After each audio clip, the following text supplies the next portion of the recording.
I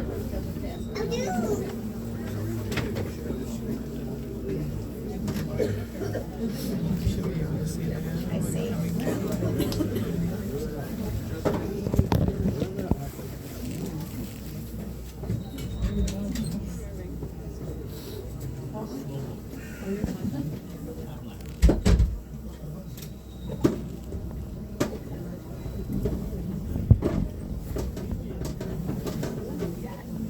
Oh, look.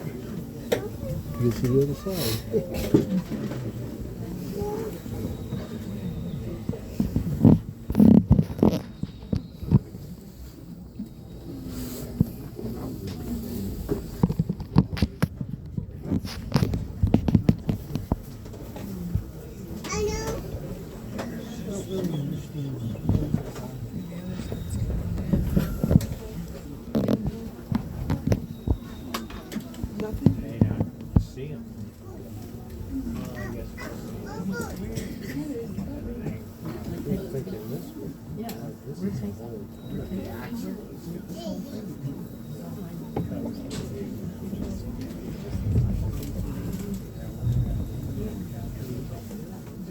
Oh, there's the head over there, you can see. Somebody. Actually, if we look out that window, down we hardly see it. Mm-hmm. We'll be able to see it. Yeah.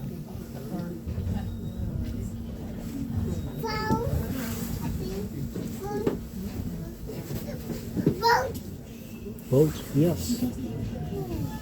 She's fine.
Okay, the gate's opening.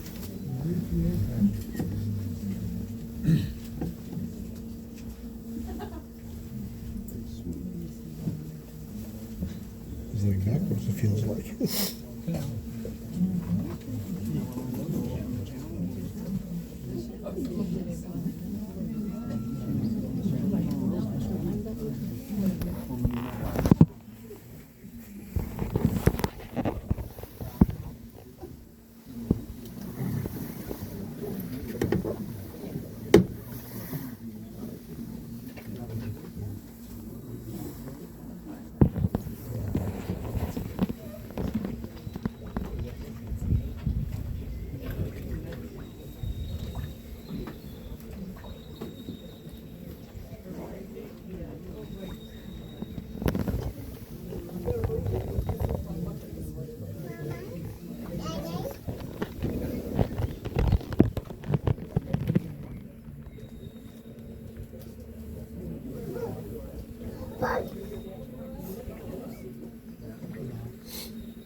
My car was nice.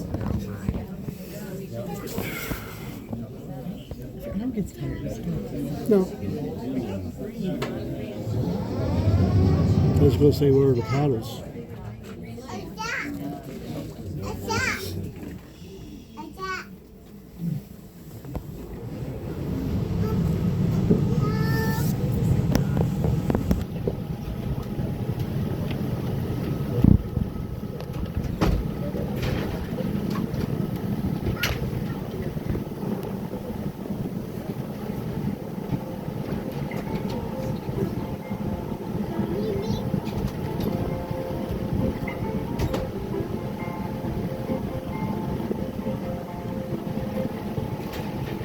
For the next half an hour or so, we'll be up here, 27 metres above our starting point on the Forth and Clyde Canal. We're now moving at 4 miles an hour over the reinforced concrete aqueduct. There's just over 100 metres between here and the tunnel, dead ahead of us. We'll go right through that and turn around before heading back and taking a look at the view that's right behind you now. You might have noticed that there are 2 tourist boats in service at the Falkirk Wheel, each with slightly strange names. Archimedes and Ant-Man. Did you see which one you are on today when you got on? Those special names were chosen for a reason. They're both important parts of the wheel's identity. First, Archimedes. He was a scholar and mathematician in ancient Greece who discovered something that's very important for the operation of the wheel. Any floating object displaces its own weight of fluid. Okay, that might need a bit of explanation. Archimedes' principle says that when an object is placed in water, for example the boat you are sitting in now, it displaces its exact own weight in water. The amount of water that moves out of the way to make room for us is equal in weight to the boat itself. That might sound quite simple, but it's actually really important for the smooth operation of the Falkirk Wheel. Each gondola, that's the big tub of water we just travelled up in, holds 250 tons of water. When our boat sailed in, we pushed about 60 tons of water. That is the weight of the boat and its fuel and all the people in it, out meaning that the gondola then had 190 tons of water and 60 tons of boat in it. So the contents of the gondola still weigh 250 tons. The clever part is that the other gondola will also weigh exactly 250 tons as well. We are evenly balanced with them. And that means that it only takes a tiny bit of energy to get us moving around the central core of the wheel. We're balancing each other out. So while you might think it would take a lot of energy to lift 250 tons of steel, water, boat and even you up the 27 metres we just came, it actually took just a small push.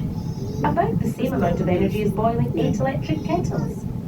That's enough for a cup of tea, each for everyone on the boat.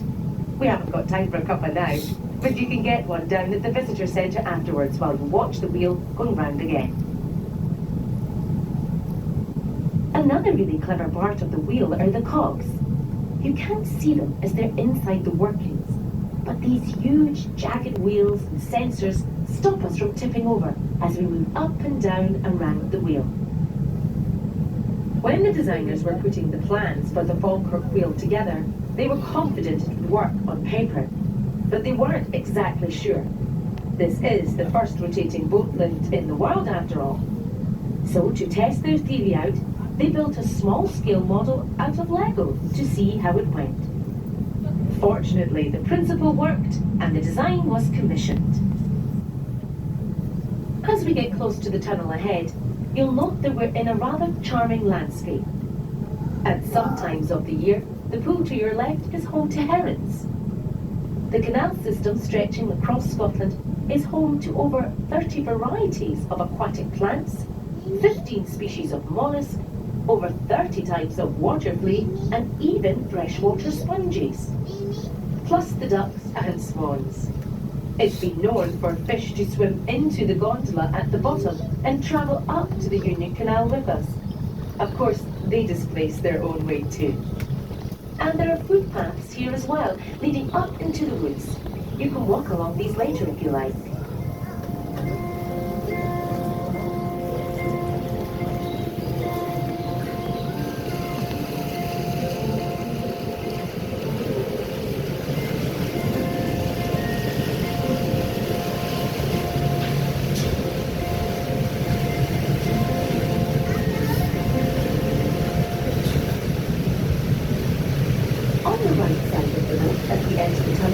You'll see a sign reading Rock Castle Tunnel. A castle? You can't see a castle near here. That's because we're about to travel underneath it. Well, almost. There's a Roman castle fort on the hill really quite close by. It was placed there around the year 143 AD as part of a network of military bases built by the Romans to defend the area. These forts were linked by a wall, running right the way across the width of Scotland. For a lot of its distance, this system of forts and walls follows the rough route of the Falkirk Canal, linking the east and west sides of the country.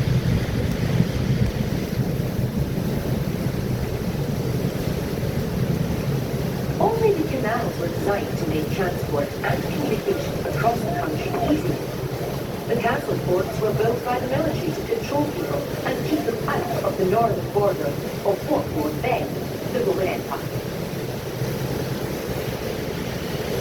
Now you'll almost certainly be aware of another Roman emperor, best known for his wall in northern England. The wall above you now wasn't built by Hadrian.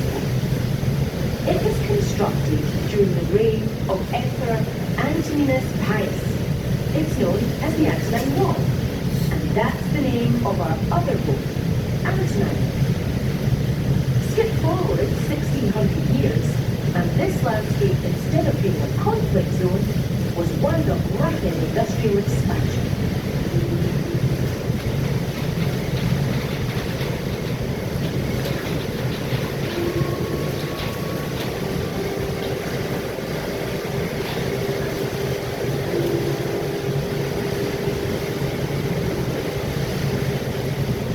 The fourth incline canal, that's the one behind us at the bottom of the lip, was started in the 1770s and followed the route originally surveyed by John Smeaton.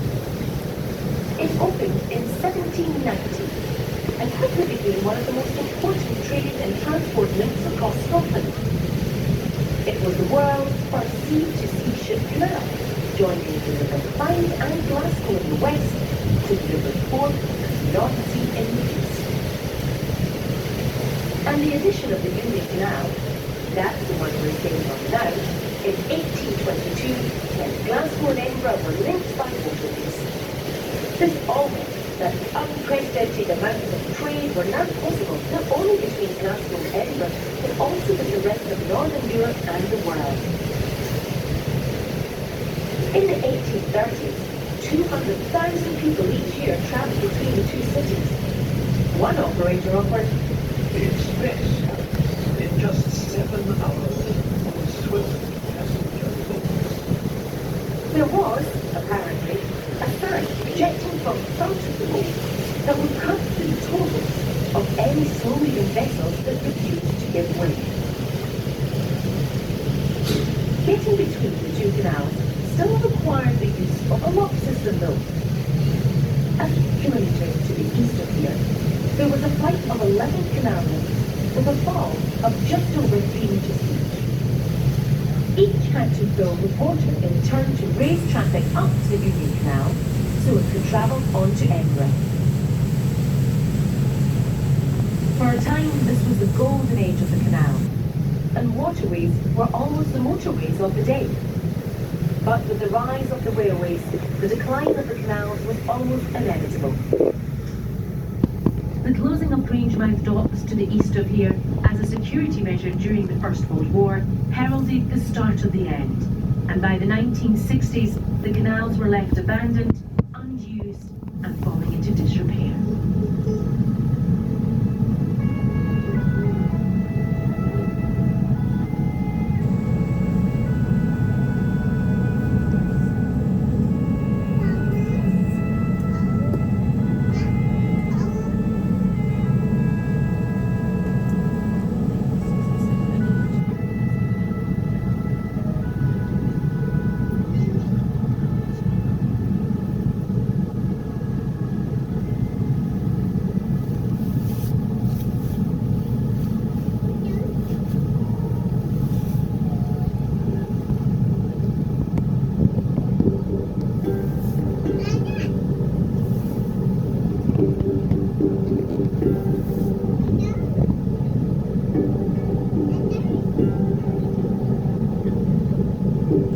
As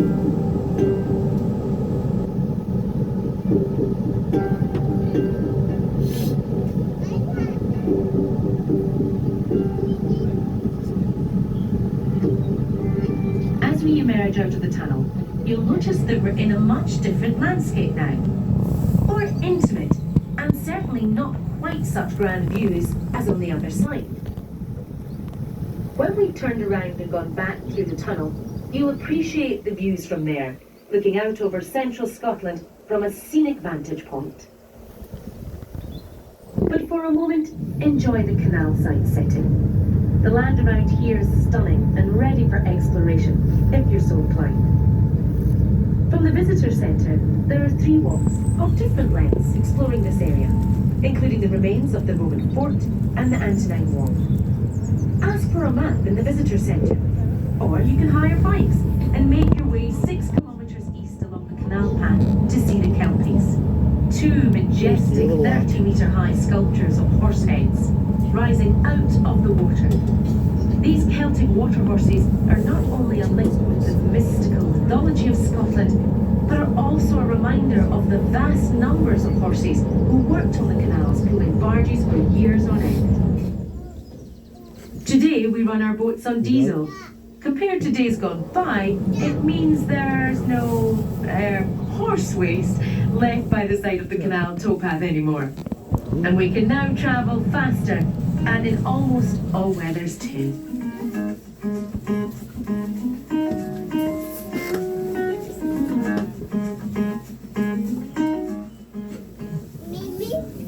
You'll notice 2 more locks here.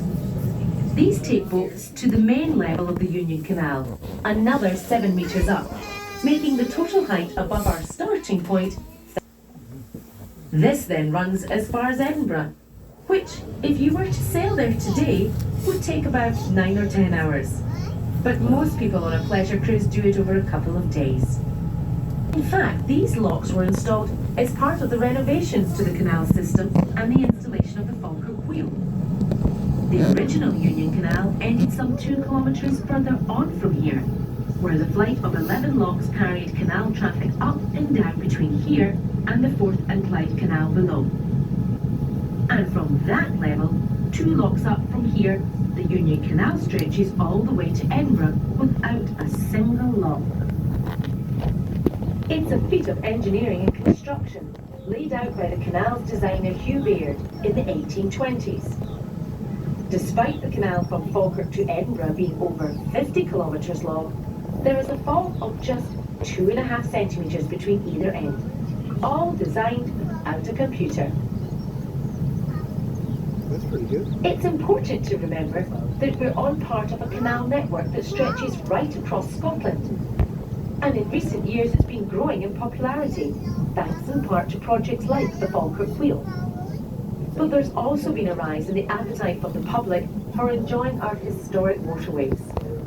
There are 22 million visits a year to our canals, with people enjoying the towpaths, walkers, joggers and cyclists alike.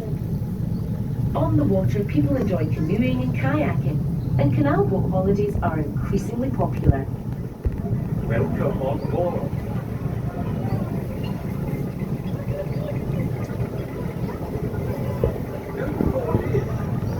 It can be great fun to charter your boat and explore the canals. Navigating up and down the locks is a little tricky at first, though you'll soon get the hang of it. But a canal boat holiday can also be very relaxing. The gentle pace of the boat means you can switch off from the pressures of modern life and slow right down.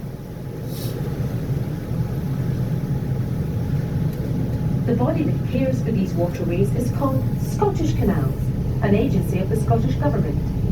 Any profit we make from activities on the canals we put right back into caring for the system. It's our aim to make sure the canals are still here and being enjoyed by people in another 200 years.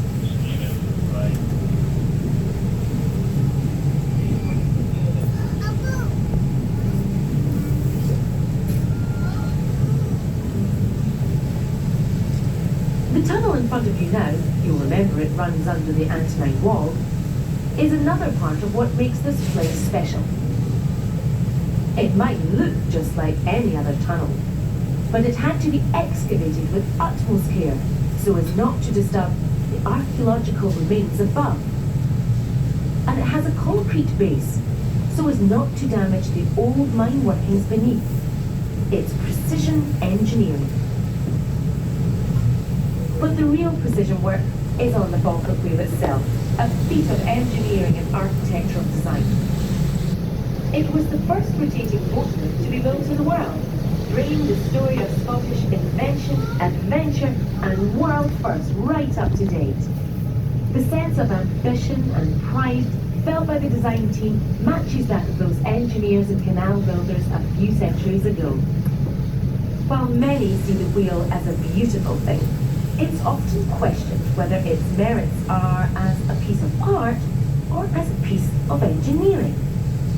Tony Kettle, the designer of the Falkirk wheel, perhaps puts it best. We came up with a practical, physical solution to the problem of how to link the two canals together. But we were driven by both the practical and the aesthetic. We wanted to create something sculptural that would give a sense of movement and rotation. Our wheel has some of the enduring qualities of a timepiece: precision engineering and intrinsic beauty, metal curves and movement in one composition.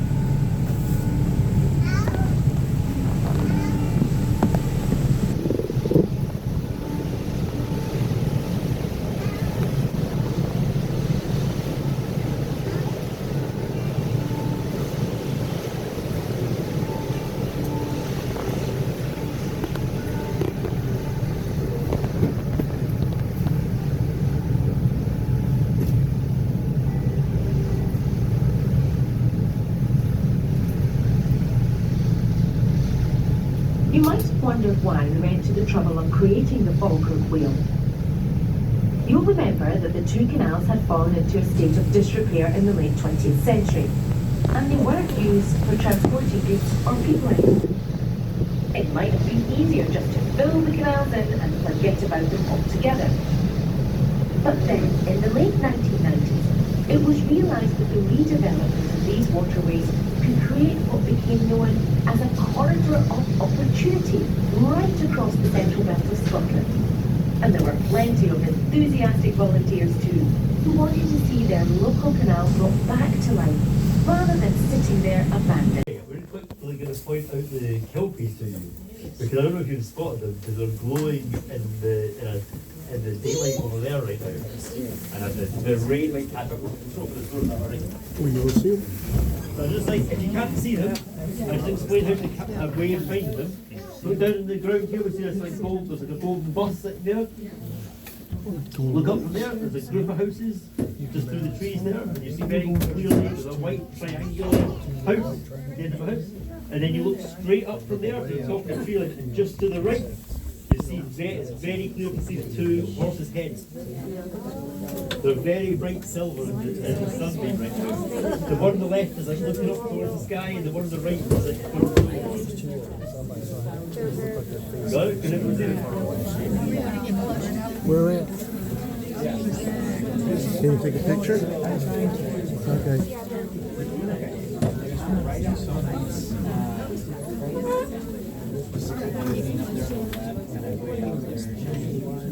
Down into the right, just before you get to that far tree line right there.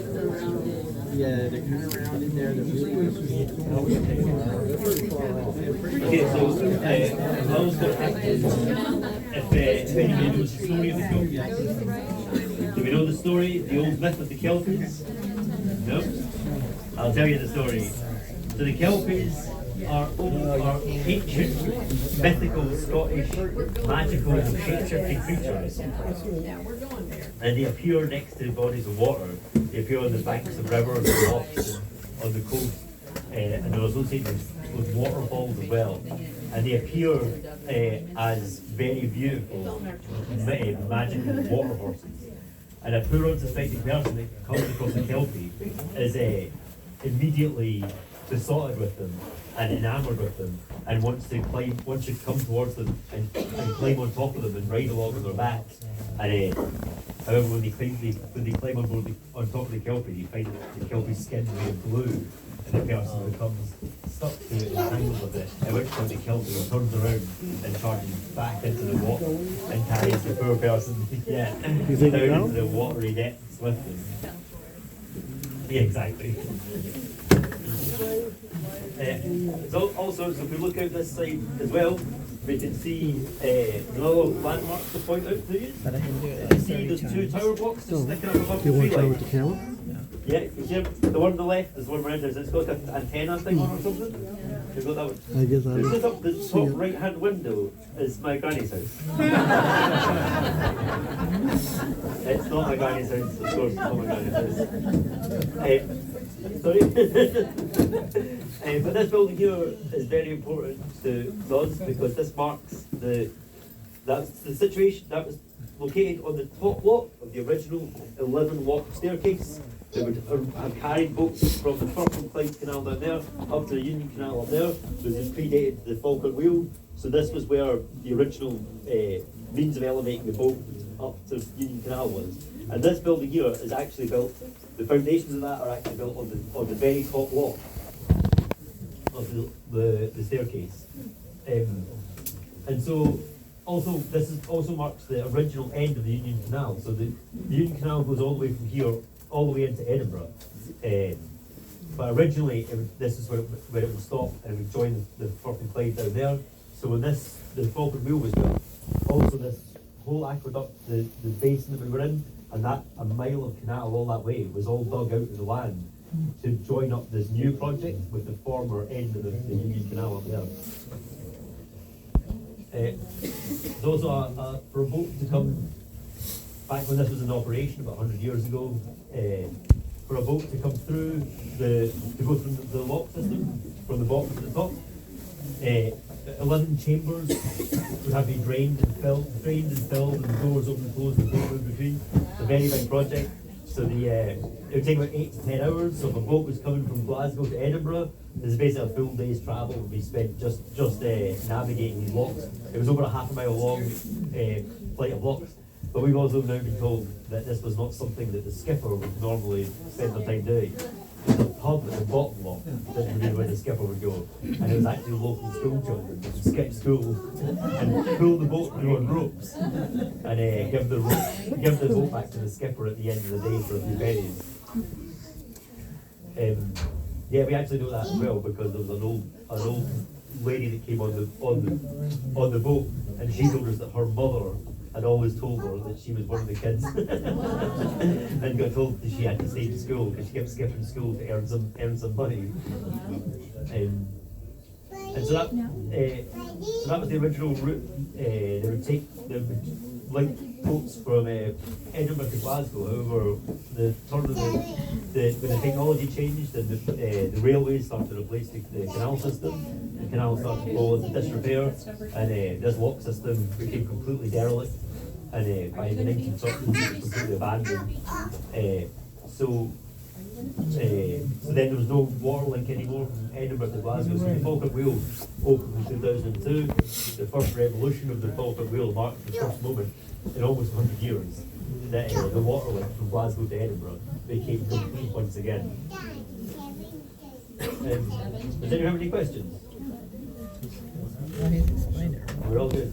Okay, well, I'm just going to say thank you very much for coming on the boat today and enjoying the rest of the rotation and the rest of your trip and the rest of the day. Thank you very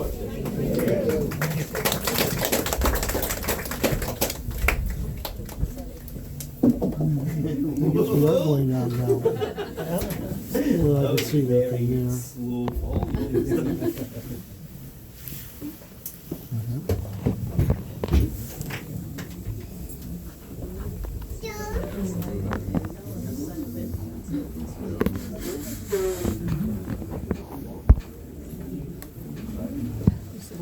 Fancy they all move.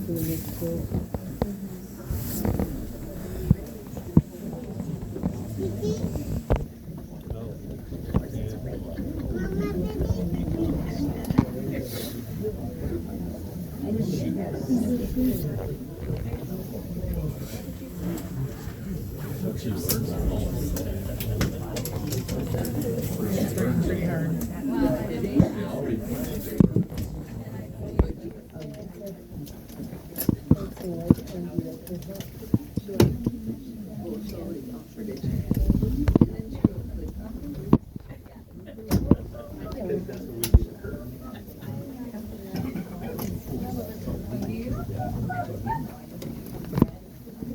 That looks like it's probably worked in copies.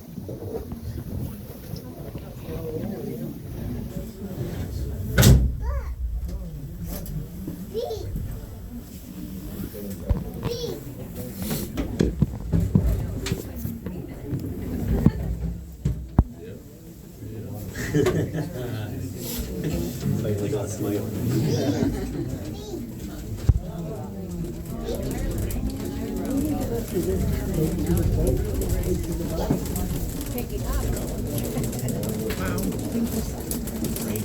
Wow.